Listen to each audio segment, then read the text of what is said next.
Hermanos, yo espero que las cuestiones escatológicas, es decir, el estudio de los últimos tiempos, siga siendo un tema que realmente atraiga, ¿verdad? En el pasado era así cuando se hablaban de esas cuestiones finales, había mucho interés, de tal manera que por ahí vi hace años a un pastor de otra iglesia que decía: hermanos, si les invito a venir a una conferencia o a una predicación sobre oración, nadie viene, pero si les digo que la conferencia va a ser sobre escatología, el templo está lleno, ¿verdad?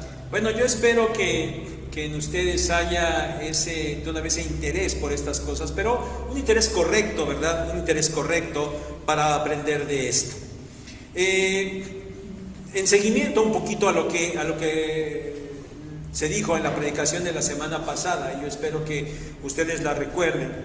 Se nos dijo que hay eventos finales, futuros, dependiendo del grupo al que se refiera uno, ¿se acuerdan? Decir, sí, efectivamente va a haber una serie de acontecimientos generales finales, pero algunos están muy enfocados ¿a quién? A la nación de Israel. Otras están muy enfocadas a nosotros como iglesia. Entonces nosotros debemos de entender los pasajes de las Escrituras y todos los eventos a la luz de estas cosas. Pero mis hermanos, ¿saben? También, además de la iglesia, además de Israel, también hay un plan final para el mundo y para la humanidad en general. También hay un plan determinado. De hecho, mis hermanos, la mayor parte del libro del Apocalipsis tiene que ver con estos eventos finales para la humanidad. Es tan así que el mundo incrédulo, el mundo sin Dios, invariablemente cuando se menciona el asunto del fin del mundo, ellos todo lo relacionan con el Apocalipsis. Dicen, las cuestiones apocalípticas, y ya sucede una tragedia en algún lado, señales apocalípticas, lo tienen muy en la mente. Siempre, díganme si no es cierto, siempre que el mundo habla de cuestiones del fin del mundo, cuestiones apocalípticas, siempre tiene relación con eventos catastróficos. Algo que es así espectacular, cataclísmico, tiene que ver con el fin del mundo, con el Apocalipsis. Claro que en la imaginación del mundo acerca de estas cosas, nunca hay una descripción correcta, no hay un entendimiento correcto, porque realmente no lo están basando en la Biblia como tal. No conocen de la Biblia, no saben de la Biblia y no pueden entender estas cosas a la luz de la Biblia.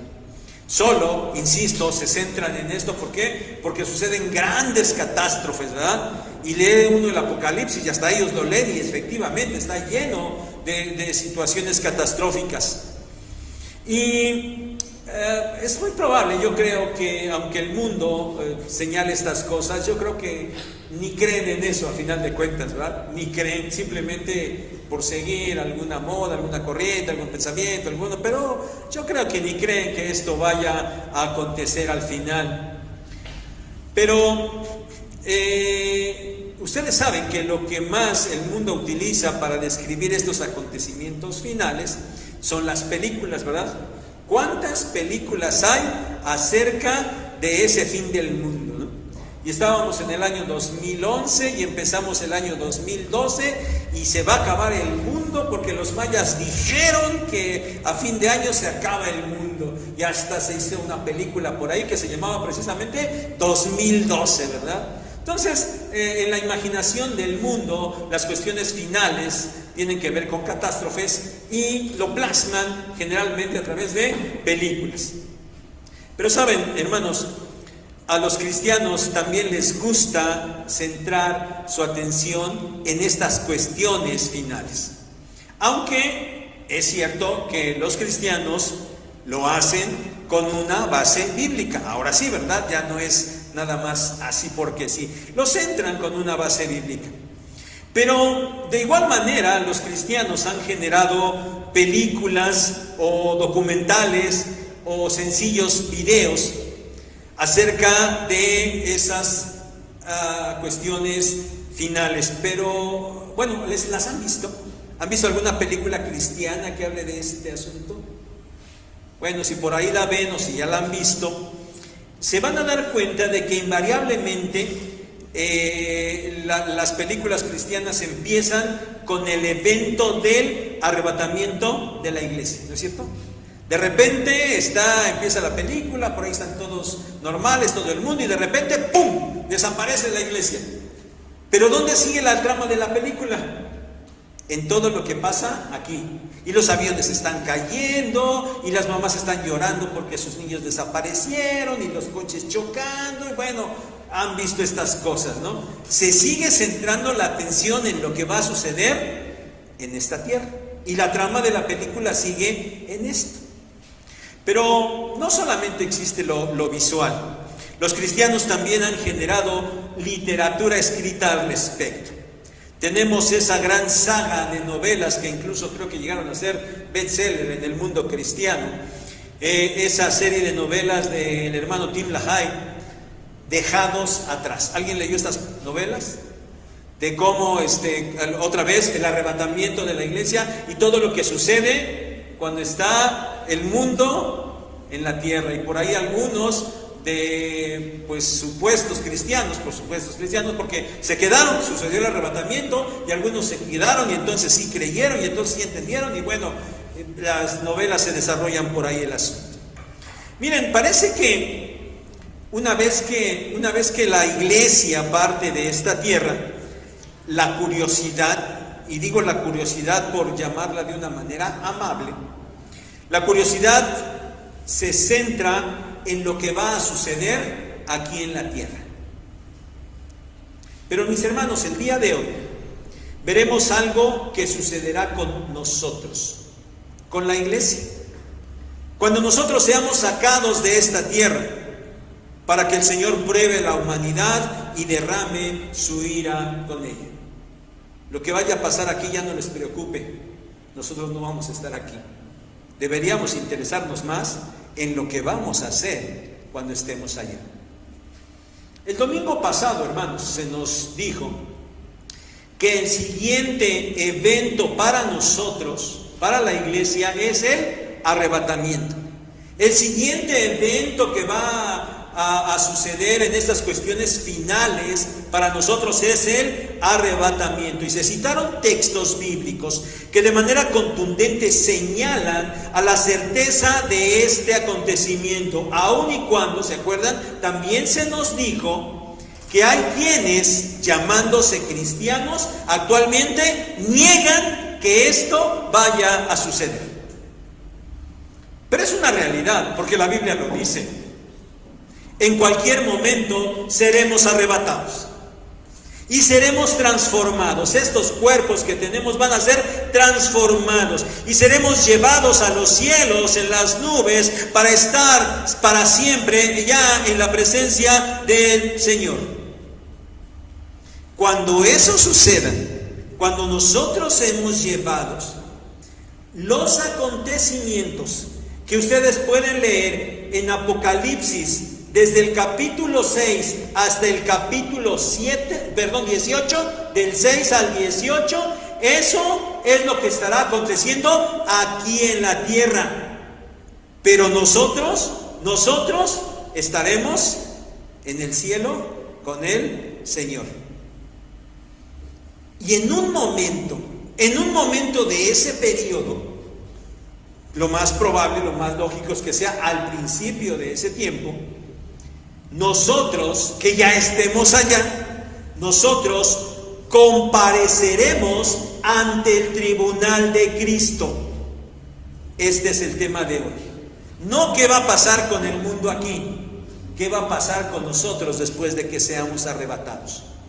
Y nosotros compareceremos ante el tribunal de Cristo. Ese es el tema de hoy. Ese es el tema de hoy. Y nos vamos a centrar en el pasaje que ya leímos. Abran su Biblia, por favor. Abran su Biblia. Segunda a los Corintios, capítulo 5.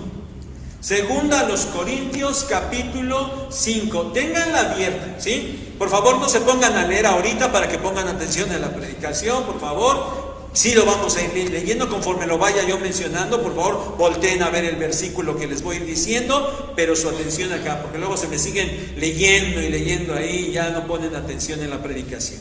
Segunda Corintios, capítulo 5. Pero bueno, quiero preguntarles, hermanos, ¿su cuerpo se va desgastando? Veo varios jóvenes aquí, ¿verdad? Ustedes jóvenes ni siquiera entienden todavía eso, pero los que ya pasamos de los 40, sí entendemos perfectamente, ¿verdad? Sí, el cuerpo, hermanos, su cuerpo se va desgastando. Ya no pueden hacer lo mismo que antes, ¿verdad que ya no? Ya no pueden hacer lo mismo que antes. Cada vez se enferman más, ¿no es cierto? Cada vez se enferman más. Y de diferentes cosas. A veces, como les digo, ¿cómo te estás de esto? Oye, de repente, empecé con un zumbido en los oídos y ahí voy al médico y ahí me mandan a otorrino a la 25, todavía cuando existía la 25, imagínense. Y no, pues esto y lo otro, ya me explican y vamos.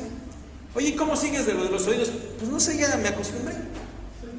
Ya, no sé, o sea, este mes, es lo que me está doliendo este mes es tal cosa, ¿no?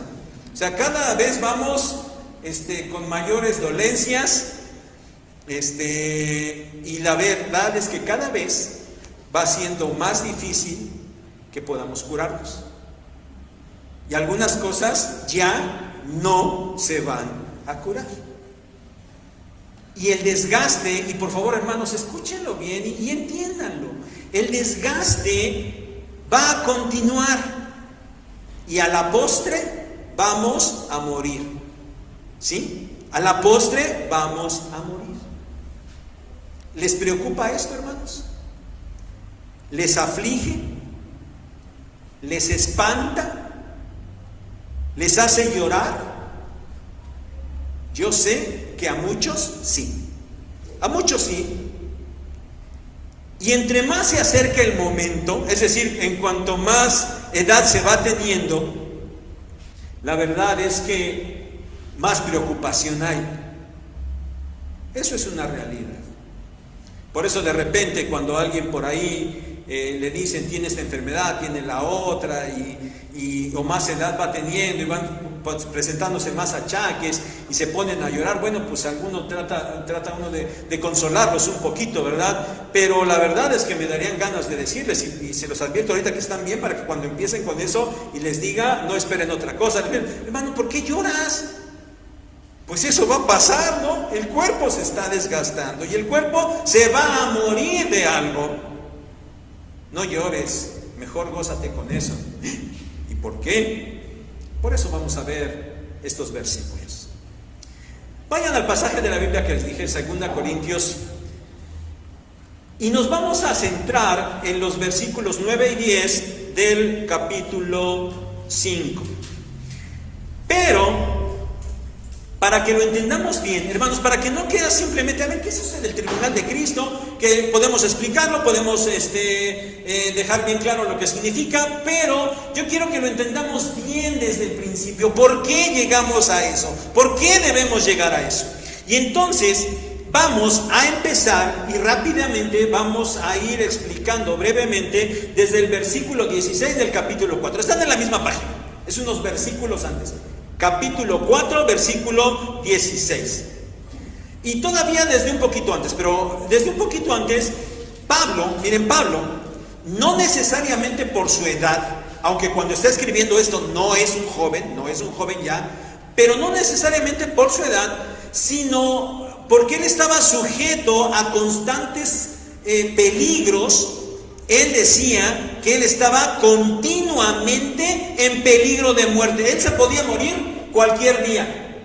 No tanto por enfermedad, sino por todo lo que sus adversarios le provocaban por causa de la predicación del Evangelio. Es decir, Pablo estaba en peligro de muerte. Pero dice allí que él no desmayaba. Dice el verso 16, no desmayaba. Porque decía, si su hombre exterior, es decir, su cuerpo, si su cuerpo se iba desgastando, el hombre interior, decía, se iba ¿qué? Renovando cada día.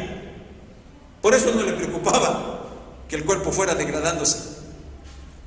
Las dificultades a las que él se enfrentaba y el propio desgaste de su cuerpo no era más, dice ahí, verso 17, más que una breve tribulación momentánea.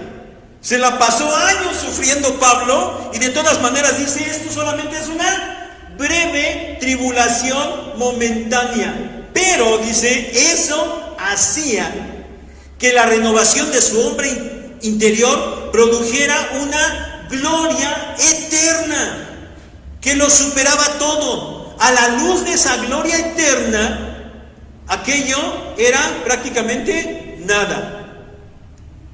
Todo, versículo 18, todo tenía que ver con el contraste entre lo terrenal y lo celestial.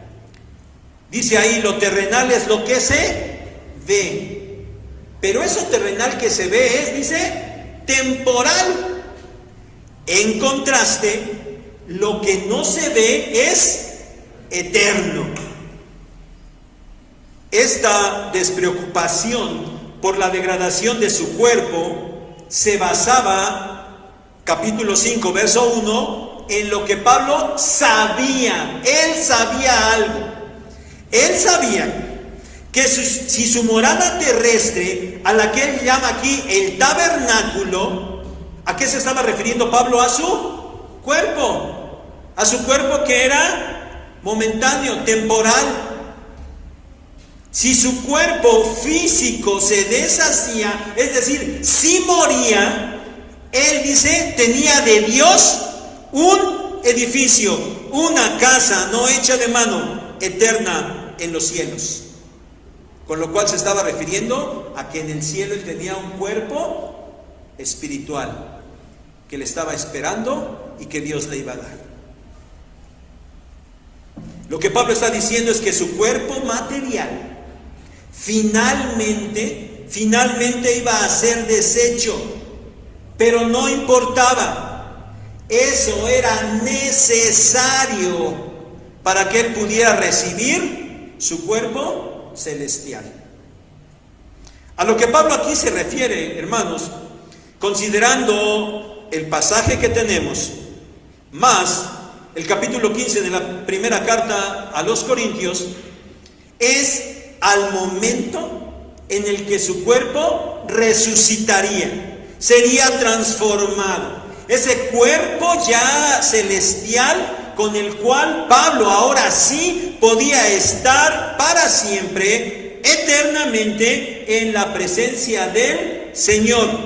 Porque dice, esos cuerpos mortales no pueden estar en el cielo, tienen que ser transformados. Eso sucederá, dice Pablo, siguiendo nuestro pasaje con 1 Corintios 15 y 1 Tesalonicenses 4, 13 al 18. Eso sucederá cuando el Señor Jesucristo arrebate a su iglesia, cuando la lleve de este mundo. En ese momento será transformados los cuerpos de los creyentes. Pero volvamos aquí a 2 Corintios 5. Y en los versículos 2 al 4 nos dice Pablo que él gemía.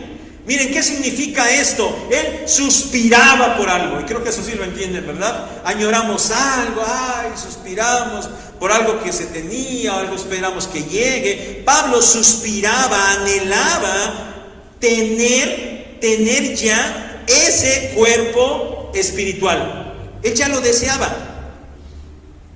lo sabía y lo deseaba. Y era una expectativa segura, versículo 5 del capítulo 5, era una expectativa segura porque dice Pablo que para eso mismo, para recibir, para ser transformado, para ser glorificado, para eso mismo había sido hecho por Dios. Y por si acaso la palabra de Dios no bastara, cosa que no es cierto, porque si Dios lo dice, basta. y se cumple, pero todavía Pablo dice, bueno, por si acaso le había sido dada una garantía, el Espíritu Santo. Las arras del Espíritu, las arras son una garantía. Le había dado el Espíritu Santo para garantizar que efectivamente su cuerpo iba a ser glorificado. Entonces, mis hermanos, hasta aquí Pablo dice que no importaba que muriera, pues le esperaba la resurrección de su cuerpo, un cuerpo glorificado, transformado. Volvamos a 2 Corintios 5 y notemos ahora que el verso 6 inicia con la palabra así que, es decir, por lo que Dios le había prometido, que recibiría un cuerpo celestial eterno, es que enseguida dice que él vivía confiado.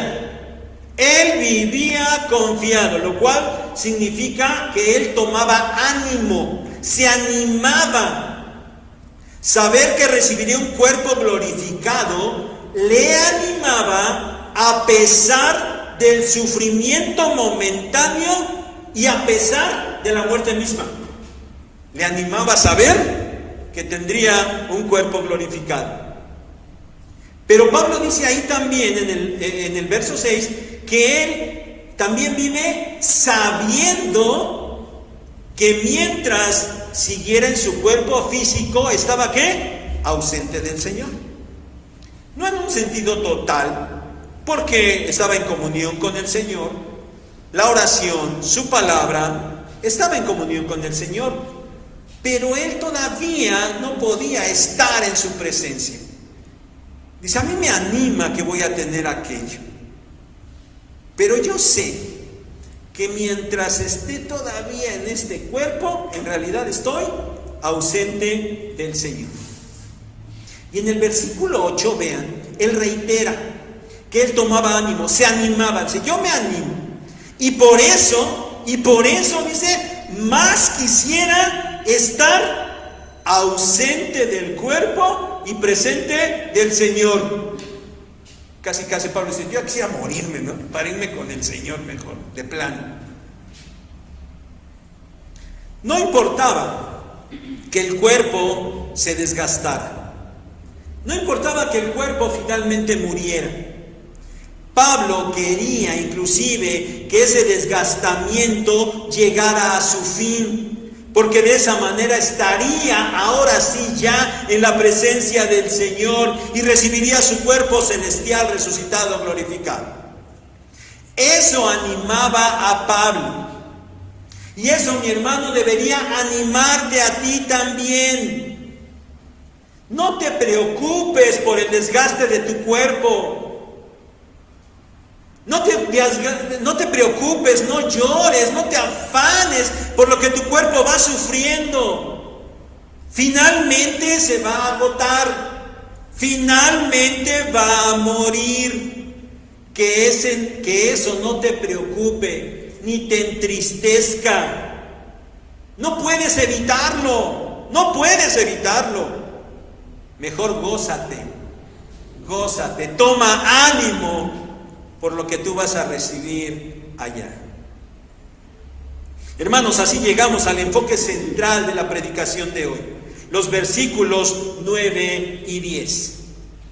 Verso 9, por tanto, otra vez una frase que liga y da continuidad a lo que Pablo viene exponiendo.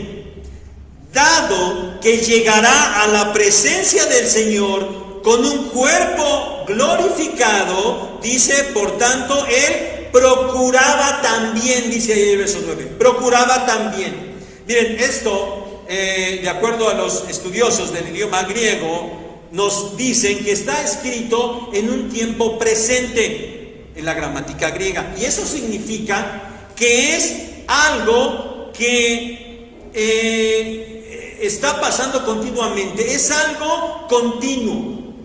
Procuro también, no solamente ahorita, lo estoy procurando siempre. Y está en un tiempo en el que habla de él mismo. ¿Quién estaba procurando? Pablo mismo. No era algo que Dios le estaba dando, no es algo que Dios le estuviera ordenando, no es algo que alguien más le estuviera animando, no es algo que Pablo de por sí mismo estaba él procurando hacer. Ahora, procurar significa amar lo honorable, estar deseoso de honra, actuar por amor al honor. Bueno, esto sí tiene un sentido ambicioso, pero un sentido ambicioso en el sentido correcto, porque otra vez, nosotros oímos ambición y siempre, invariablemente, lo pensamos en el sentido negativo, que sí lo tiene. Pero aquí no. Pablo tiene una ambición, sí, pero él ambiciona algo honorable, algo bueno, algo correcto. Entonces Pablo está diciendo que además de tomar ánimo, él también ambiciona algo honorable. Y eso que Pablo procuraba, aquello tan honorable que era altamente digno de desear, era agradar al Señor. ¿Ya lo vieron, verso 9? Agradar al Señor. ¿Qué es lo que anhelaba Pablo? Agradar al Señor. Dice ahí, fuera en su condición actual, mientras estuviera en tu cuerpo, sea presente o ausente. Sea que esté aquí o sea que esté allá con Él, mi anhelo es agradar al Señor. Y hermanos, cuando se habla de agradar al Señor, tenemos que pensar en agradarlo como Él quiere, no como uno piensa, no como uno cree. O a veces, es que yo hago mi mejor esfuerzo. Pues no se trata de lo que nosotros creamos, se trata de lo que realmente le agrada al Señor, como a Él le agrada. Así de que, mi hermano, si padeces en tu cuerpo físico, la esperanza verdadera, por ser promesa de Dios, es que cuando tu cuerpo muera, llegarás a su presencia y a la postre recibirás un cuerpo celestial. Eso debería llenar de ánimo tu corazón. Y deberías dejar de preocuparte por lo que seguirás experimentando, porque eso no se va a quitar, por lo que seguirás experimentando con el desgaste de tu cuerpo. Pero además, esa promesa, esa realidad, hermano, esa realidad de que vas a ir para allá, porque eso es bonito, ¿verdad? Tener esa esperanza, ay, bien, vamos para allá. Pero eso, hermanos, te debería hacer que ambicionaras por sobre todas las cosas agradar al Señor siempre. Sigamos, versículo 10. Porque, dice el verso 10, porque el deseo de agradar al Señor era algo que Pablo de por sí, ya dijimos, deseaba fervientemente. Pero además de eso, había otra razón, la cual introduce con esta palabra porque. Yo deseo agradar al Señor siempre porque, y la razón por la que debería agradar al Señor era porque era necesario que Él y todos los creyentes comparecieran ante el tribunal de Cristo. Por eso hay que agradar al Señor, porque hay que presentarse ante el tribunal de Cristo. Vamos a desglosar esto también. Es necesario, dice ahí, que todos nosotros, aquí, todos nosotros, no se refiere al mundo en su totalidad, aquí no. Aquí todos solo se refiere a los creyentes. ¿Por qué? Por el contexto. Por eso quería que empezáramos. Y si nos damos cuenta, el contexto nos viene señalando que se está hablando solo de los creyentes. ¿Quiénes? Los que van a recibir de Dios un cuerpo celestial. Los que van a estar en la presencia de Dios. ¿Todo el mundo va a estar ahí? No, nada más los creyentes. Por eso aquí todos nosotros no implica todo el mundo, solamente a los creyentes. Y dice que es necesario que todos nosotros comparezcamos. Comparecer significa ser manifestado. Los creyentes no solo estarán presentes en el tribunal de Cristo, no solamente estaremos por ahí, David Cervantes, sí, Señor, aquí estoy, y ahí voy a estar. No, solamente eso no. Comparecer significa ser manifestado, es decir, todo lo que nosotros tenemos hasta lo más profundo va a ser evidenciado, va a ser puesto en evidencia en ese momento. ¿A dónde vamos a comparecer? Ahora sí llegamos ante el tribunal de Cristo. ¿Cuál es esta palabra tribunal? ¿A qué se refiere? La palabra tribunal hace referencia a un lugar alto donde se sentaba un tribuno, un juez o un grupo de jueces para administrar justicia, para dictar sentencia. A ese lugar se presentaba aquella persona que iba a ser juzgada.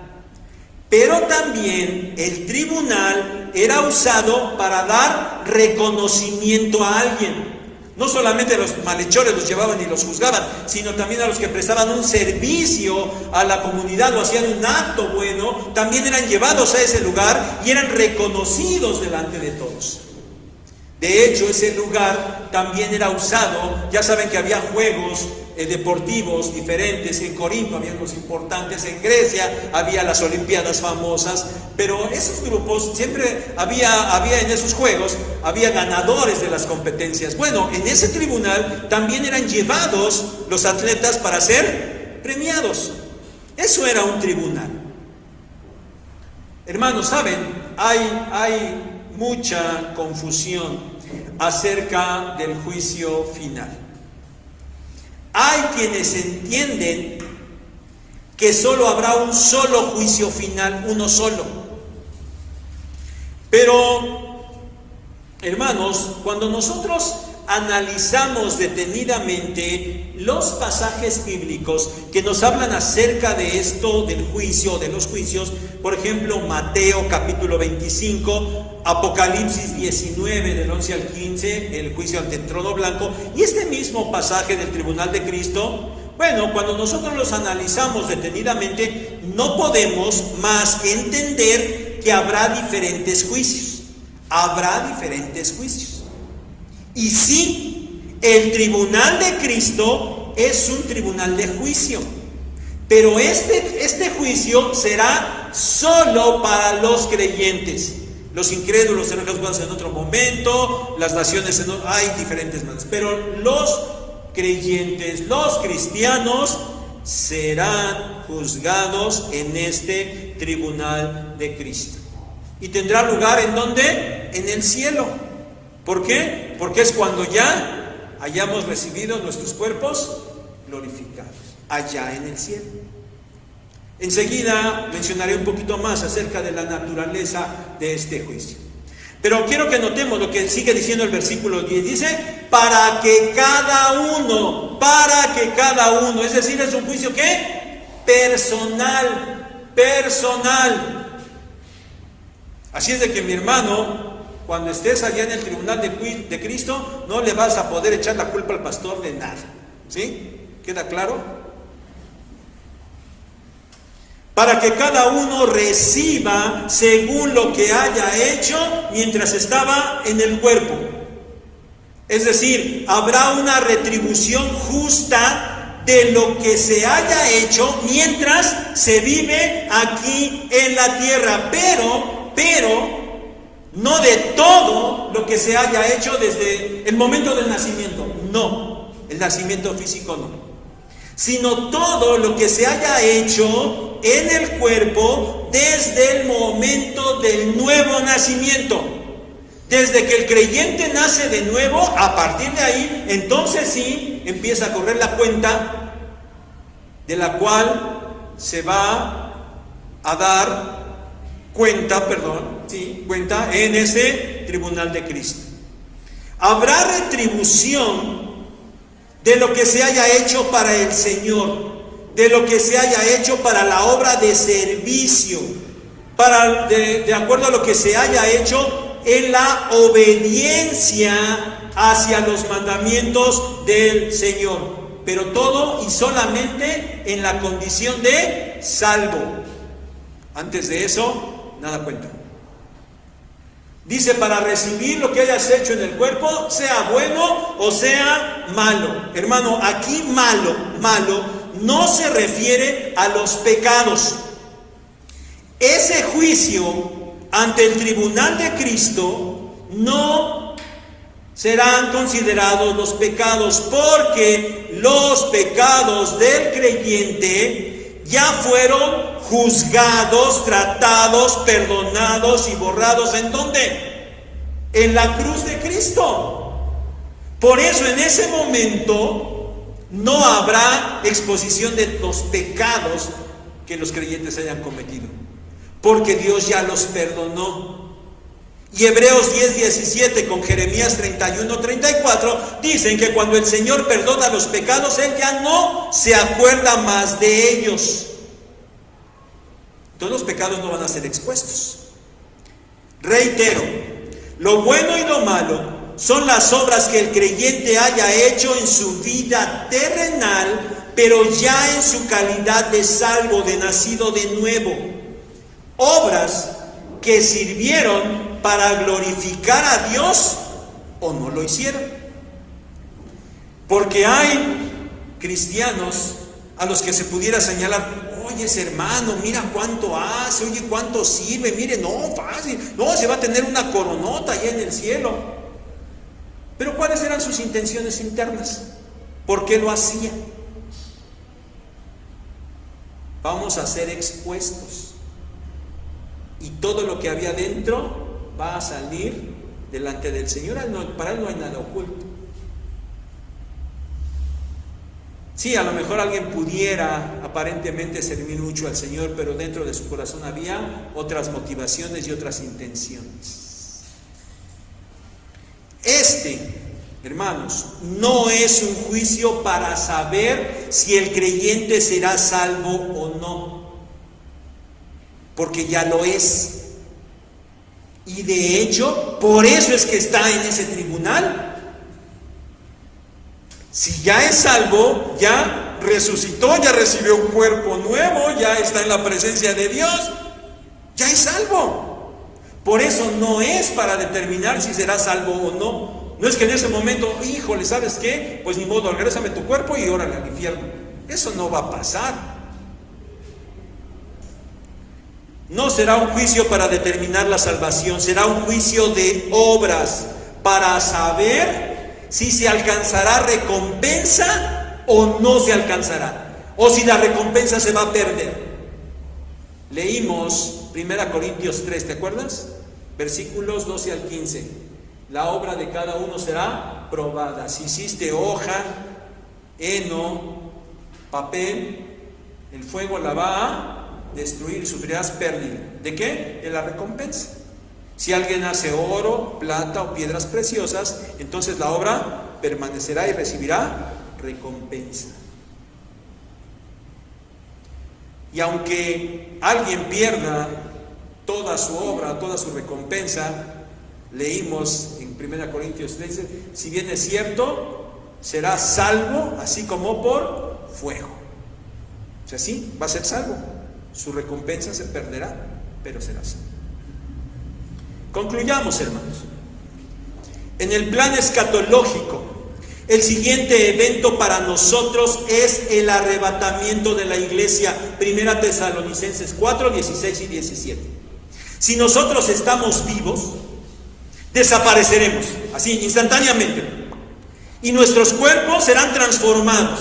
Y de inmediato estaremos con el Señor allí en los aires. Si ya hemos muerto, nuestro espíritu ciertamente estará en la presencia del Señor. Pero en ese momento, nuestros cuerpos estarán en algún cementerio, enterrados o en una gaveta o en una urna, en cenizas, no sé dónde. Pero esos cuerpos serán resucitados, serán transformados y unidos a aquel espíritu. Y entonces, de esa manera también se estará presente en el Señor.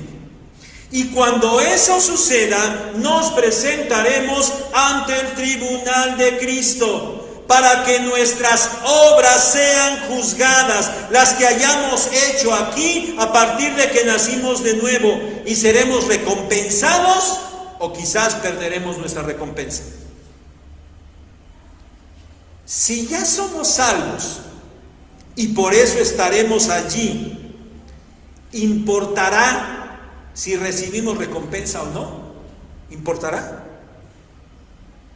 Sí, y mucho, mucho, porque dará evidencia de tu vida cristiana. Por eso no es correcto que alguien diga, pues yo ya soy salvo y cuando sea, no importa, ya voy a estar en el cielo y aunque no reciba nada. No importa. Porque el Nuevo Testamento nos exhorta continuamente a que tenemos que ir tras el premio. Tenemos que esforzarnos por ganar el premio. Porque después también dice Apocalipsis 4:10, será la ofrenda que nosotros presentaremos delante de Dios. Y esas coronas recibidas entenderemos que no son para nuestra gloria, sino para la gloria de Dios. Y entonces dice, nos postraremos delante de Él y le entregaremos esas coronas. Qué tristeza para el que no tenga corona alguna que presentar al Señor. Ahora, hermano, para finalizar, solo quiero que imagines en la medida de lo posible ese momento. Ubícate tú ya solo ahí delante del Señor Jesucristo, allá en su tribunal. Imagínate que estás ahí ya. No debes tener miedo, porque tu salvación no será quitada. Pero preocúpate, ¿qué cuentas le vas a entregar al Señor? ¿Qué cuentas le vas a entregar al Señor? ¿Qué justificación le vas a dar de lo que hiciste mal o de lo que dejaste de hacer bien? Uno va y les dice, oye hermanos, oh no hermano, es que tú sabes, es que mira, o tú no sabes, pero ya hay un montón de justificaciones para decirnos a nosotros por qué no haces lo correcto o por qué estás haciendo lo malo. Pero ahora imagínate delante del Señor, donde todo va a ser evidenciado. ¿De verdad vas a tener algún justificante para decirle al Señor lo que no hiciste bien? ¿Vas a tener justificación? Hermano, ¿no te dará vergüenza estar delante del Señor y que no seas digno de recibir absolutamente ninguna recompensa? ¿No te va a dar vergüenza? Vas a estar ante el tribunal de Cristo y tus obras serán juzgadas. Por eso debes procurar agradar al Señor siempre. Dios les bendiga.